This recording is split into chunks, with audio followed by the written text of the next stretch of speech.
Alright, so as you guys can see, the back is still nice and straight. Feet are not moving, they're pretty planted, both pointing forward. Her knees aren't caving in or out. Her head is looking up or staying up. And then when you guys go down into a squat, it's very important to, when you're coming back up, to really push through your heels. Because that is more like the center of your gravity.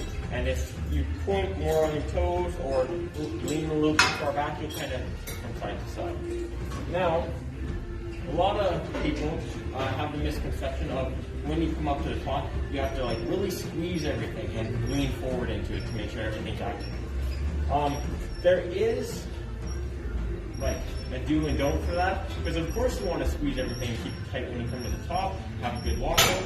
However, you don't want to overextend it, kind of like that, because then it kind of goes into your lower back. It can have the risk of tipping backwards. So when you come up and you kind of squeeze everything together, you still want to have that like straight back, slight lean forward, so in that way everything is working nice. Kind of get all settled in and keep everything nice and tight. You also want to make sure when you go down into the squat motion that your back stays in a straight line. So when you go down, you don't want to end up falling back this way, and then you also don't want to fall this way.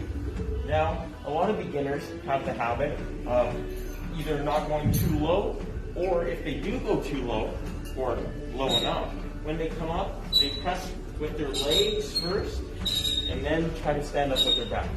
That's a little bit exaggerated, that motion there, but I've seen people, come up like this, and then it starts to get heavy.